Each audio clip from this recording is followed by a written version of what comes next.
All right, what I've got here is a drawer from a kitchen. This is from a rental house, and what had happened apparently is something got stuck inside, probably a spoon or some kind of spatula or something, and they decided that they were going to try to keep pulling the drawer until it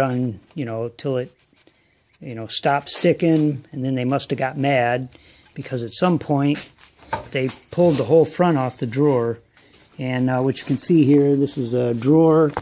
They have a thin layer of wood, actual wood, very thin, over composite material, and I suspect that may be part of what's going on in the front.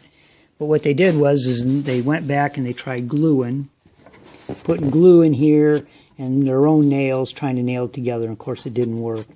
And they put some glue all along in here on the bottom, and it didn't work. So what I did was I took the Dremel tool with a carbide, it's a carbide tip. This will cut glass, ceramic, metal.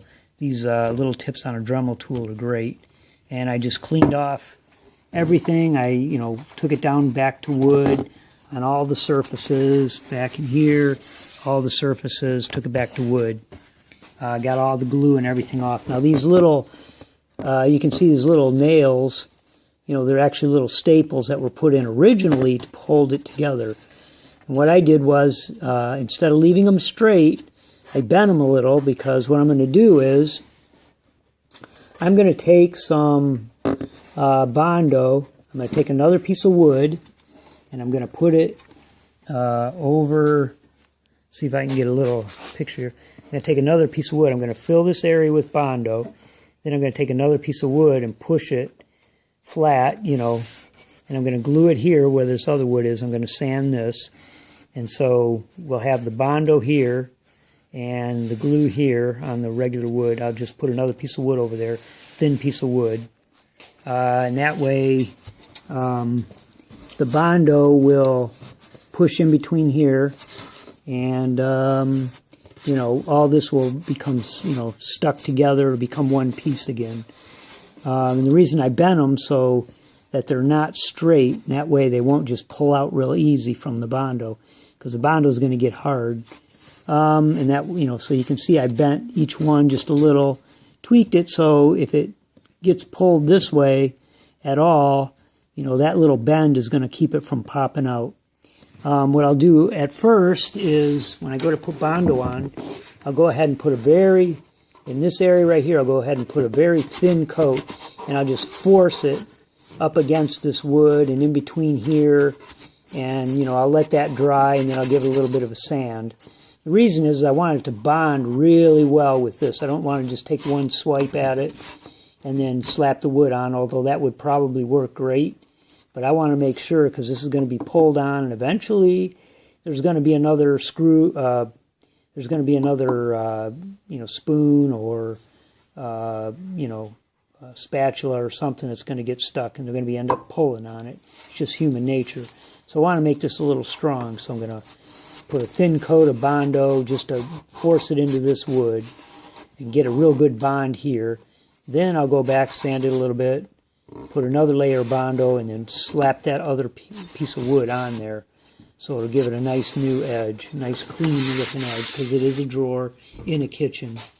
And up here, I'll go ahead and where the bondo is going to be pink, so I'll sand that and probably just put a coat of, similar color paint on it. Because what else, I'm not a professional restorer or anything, but, I'll put another coat of paint on here just to kind of blend it into here. This is in a rental house, and I'm actually selling it, so I want it to look nice. The other thing I did was once I put all this together, and that's why I've got all these clamps, I just went ahead, and after I cleaned up all these edges, I just put some glue in there because I want it to stick really good. And I did it on both sides, you can see. I put a little glue on this edge, but I didn't glue along in here because you want the bottom to be able to expand.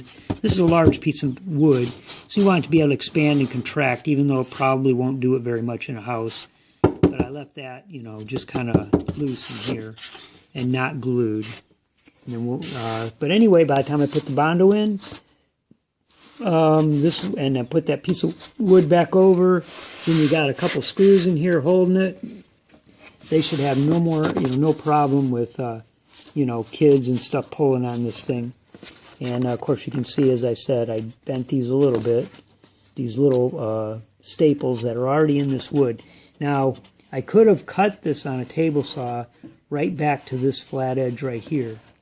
I could have cut this all out, put in, glued a new piece of wood, and then re-stapled here into the wood. But this edge is, pretty, as you can see, it's already got, it's kind of beat up and everything. They tried to put screws and stuff in there.